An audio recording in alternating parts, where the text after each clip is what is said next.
ये कल आज ईरान के साथ कर रहे हैं, वो कल पाकिस्तान के साथ भी कर सकते हैं, बिकॉज दुनिया की आंखों में ये खटकता है कि पाकिस्तान के पास, एक इस्लामी मुल्क के पास एक एटॉमिक पावर है। और Israel dare not to look at Pakistan. Allah के फजल करम से पाकिस्तान में इतनी कुव्वत है कि हम किसी भी ऐसी मैला फाइडी अगर किसी की होगी तो उसको ईंट का जवाब पत्थर से दिया जाएगा। आते ही पाकिस्तान का असली रंग दिख गया। क्या पाकिस्तान ये दिखा रहा था ईरान को कि हम तुम्हारे साथ खड़े हैं? पाकिस्तान ने जो आश्वासन दिया, पाकिस्तान ने जो बोला कि हम हमला कर देंगे, और इजराइल 2-3 मरतबा हमारी न्यूक्लियर इंस्टॉलेशन को इंडिया के रास्ते से डिस्ट्रॉय करने का मंसूबा बना चुका है। हर दफ़ा हमें पहले से पता चल जाता है। पाकिस्तान के बड़े साफ़ी में से एक नाम हामिद मीर साहब बार बार इस चीज़ का तकरार कर रहे हैं कि अगला नंबर पाकिस्तान का होगा। वो किस बुनियादों के ऊपर, किन चीज़ के ऊपर वो ये बात रख रहे हैं और बार बार मौक़िफ़ रख रहे हैं? जब उन्होंने नेतन्याहू ने कहा है कि और ये नेतन्याहू 2011 में कह चुका है कि तो ईरान के बाद पाकिस्तान की बारी आएगी, ये कह चुका है नेतन्याहू। अब वो ईरान को खतरा समझता है, उसके बाद वो कहता है पाकिस्तान खतरा है। अच्छा, पाकिस्तान का एटमी प्रोग्राम तो इसराइल को बहुत अरसे से चुभ रहा है, ये किसको नहीं पता? वो कहता है कि जी ये तो खतरनाक लोग हैं। हमें हमारे पास डेटरेंस तो होना चाहिए ना, उसको पता हो कि अगर वो इंडिया के रास्ते से आके हमारे किसी न्यूक्लियर इंस्टॉलेशन को अटैक करेगा तो हम। पाकिस्तान के एक नया नक्शा जारी किया गया है और उस नक्शे में बलूचिस्तान को पाकिस्तान से एक अलहदा दिखाया गया है। इसराइल को पाकिस्तान का एटॉमिक पावर होना शुरू दिन से ही खटक रहा है। आप मुझे बताएं सलमान आबिद साहब कि ऐसे में क्या होगा? जय हिंद दोस्तों, ऐसे भारत मीडिया में आप सभी का स्वागत है। दोस्तों, ईरान और इजराइल में चल रही लड़ाई के बीच पाकिस्तान का और भी चिंता बढ़ गया है, क्योंकि इजराइल ने ईरान पर हमला किया है, जिसको लेकर पाकिस्तान के कई मीडिया एक्सपर्ट और मंत्री तक ये बोल रहे थे अगर ईरान पर हमला करता है तो पाकिस्तान भी जवाब देगा इजराइल को। अब इजराइल ने ईरान पर हमला किया तो पाकिस्तान के डिप्टी पीएम और विदेश मंत्री इसहाक डार अब बुरी तरीके से फंस चुके हैं। जिस ईरान को मुस्लिम ब्रदर बताकर उसके साथ कंधे से कंधा मिलाकर चलने की बात कहा, लेकिन अब नेतन्याहू के खौफ से पाकिस्तान भी डर चुका है। आप लोगों को वीडियो के हाईलाइट में देखने को मिला होगा किस प्रकार पाकिस्तान के संसद में नेतन्याहू का डर इसहाक डार के चेहरे पर साफ दिखाई दे रहा था, और इसी दौरान साफ नजर में आया कि इसहाक डार ने ईरान की मदद के लिए जरूरत पड़ने पर अपने न्यूक्लियर बम इस्तेमाल करने की बात में अब इनकार कर दिया है, जिसको लेकर सोशल मीडिया पर पाकिस्तान का अब किरकिरी होना चालू हो गया है। और आप लोगों को हाईलाइट में देखने को मिला होगा किस प्रकार पाकिस्तान के टीवी एंकर भी अब ये बोल रहे हैं कि नेतन्याहू ने तो पाकिस्तान को भी टारगेट करके रखा है, अब ईरान के बाद पाकिस्तान का नंबर आने वाला है। और बोल रहे हैं कि नेतन्याहू ने यह साफ बोल दिया कि ईरान और पाकिस्तान के पास कभी भी न्यूक्लियर बम नहीं होना चाहिए, जिसको सुनकर पाकिस्तान के कई टीवी एंकर अब हैरान और परेशान होना चालू हो गए हैं, और बोल रहे हैं कि ईरान के बाद क्या अगला नंबर पाकिस्तान का हो सकता है। और ये भी बोल रहे हैं क्या इजराइल भारत के साथ मिलकर पाकिस्तान पर फिर से हमला कर सकता है। तो इससे साफ दिखाई दे रहा है कि पाकिस्तान के संसद में और पाकिस्तान के मीडिया में नेतन्याहू और मोदी के डर से किस प्रकार डरे हुए हैं। तो हमें उसको भी सीरियसली लेना चाहिए, और हमारी जो तैयारी है वो बिल्कुल किसी कंप्लेसेंसी का शिकार नहीं होनी चाहिए। हमें यही समझना चाहिए कि जो लोग ये कल आज ईरान के साथ कर रहे हैं वो कल पाकिस्तान के साथ भी कर सकते हैं, बिकॉज दुनिया की आंखों में ये खटकता है कि पाकिस्तान के पास, एक इस्लामी मुल्क के पास एक एटॉमिक पावर है, तो वो उनको नहीं हजम हो रहा। तो इसलिए हमें, जब हमने ये इतना एक अचीवमेंट कर ली है, उसको प्रोटेक्ट करने के लिए, उसको सेफ गार्ड करने के लिए हमें complacency is the one word that has to be thrown out of the vocabulary of all those who are responsible for this. Thank you. ये तो हमने शुरू ही नहीं की। पहलगाम पे हमारे ऊपर इल्ज़ाम लगाया गया, उसके बाद इंडिपेंडेंट इन्वेस्टिगेशन हमने ऑफर कर दी। अगर हमारे हाथ साफ ना होते तो हम क्यों ये ऑफर करते?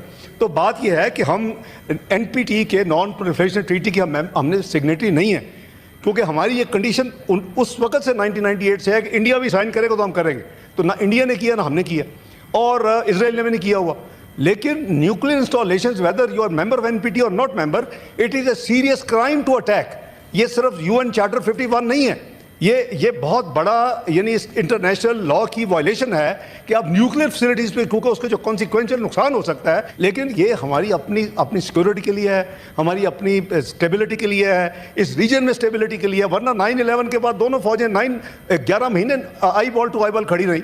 अगर ये ना होता तो शायद पता नहीं क्या हो जाता उस वक्त, क्योंकि इंडिया को तो कोई मौका चाहिए था। देखेगी उसकी आंख निकाल देंगे और ईंट का जवाब पत्थर से देंगे इंशाल्लाह, और उसको हमने साबित किया है। तो हम इस मामले पे दुनिया ने देखा कि ये पूरी कौम मुत्तहिद थी और इंशाल्लाह मुत्तहिद रहेगी। जहाँ कौम की सॉवरेनिटी, कौम की अपना टेरिटोरियल इंटेग्रिटी, कौम की सिक्योरिटी, कौम की अपना हिफाजत की बात होगी, वी आर ऑल वन। और बिल्कुल मैं एंडोर्स करता हूं कि बिल्कुल कोई हमने लाइट ना लिया है ना इंशाल्लाह लेंगे। और Israel dare not to look at Pakistan. Allah के फजल करम से पाकिस्तान में इतनी कुव्वत है कि हम किसी भी ऐसी मैला फाइडी अगर किसी की होगी तो उसको इनका जवाब पत्थर से दिया जाएगा। आई एश्योर माय ब्रदर कि we are all the armed forces are fully alert and as they were alert during Indian Pakistan conflict right from 22 April Pahalgam का जो हमारे ऊपर इल्ज़ाम लगा उस वक्त से लेकर 10 मई तक जब तक सीज फायर नहीं हुई, और अभी भी हम अलर्ट हैं क्योंकि उनकी मिलिट्री लीडरशिप जो है वो बिल्कुल ऑन ट्रैक है। Cease fire is holding on, but उनके जो पॉलिटिकल लोग हैं वो कभी कभी अजीब किस्म के बयान दे देते हैं। कभी कहते ये सस्पेंड किया हुआ है, कभी कहते ये ऑन होल्ड पे है, कभी कहते हम ये तो ट्रेलर था। और जो करेंगे उनका उनसे इंशाल्लाह जैसे आगे अल्लाह ना करे कि कोई करें, लेकिन अगर करेंगे तो जवाब जो है ना आगे की तरह मिलेगा।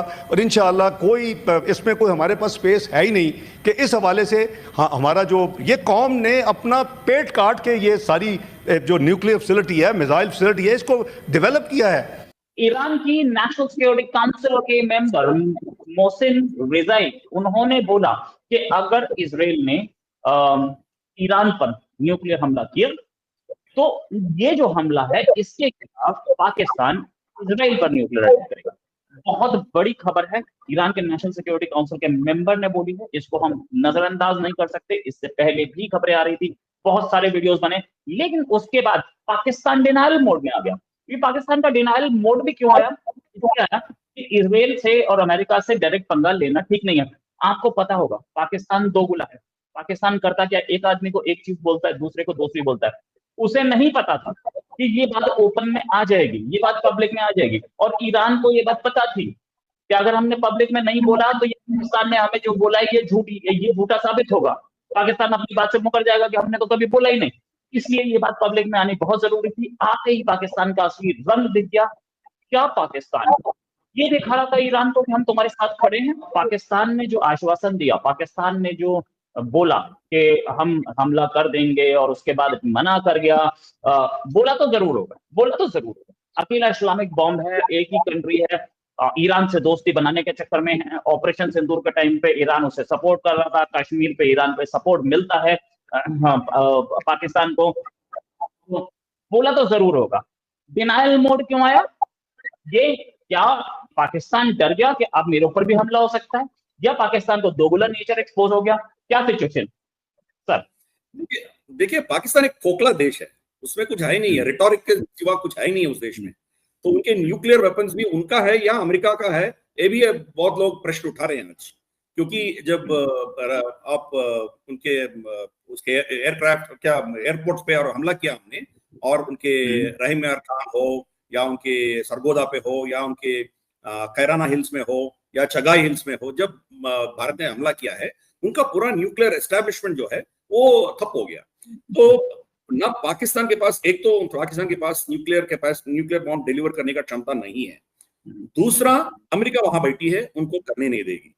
तीसरा, ये सुन्नी शिया का एंगल है, तो वो अपने लिए रखा है, भारत को धमकाने के लिए रखा है, बस किसी और को इस्तेमाल करने के लिए नहीं देगी। उनका स्टेटेड पॉलिसी है पाकिस्तान का, किसी पे नहीं आएगी। इसीलिए सऊदी अरेबिया पाकिस्तान को फंडिंग करना बंद कर दिया। पहला ये फंडिंग सऊदी अरेबिया से आ रहा था, जब हौतीज और यमन के साथ उनका जंग चल रहा था, पाकिस्तान उनके मदद में नहीं आया।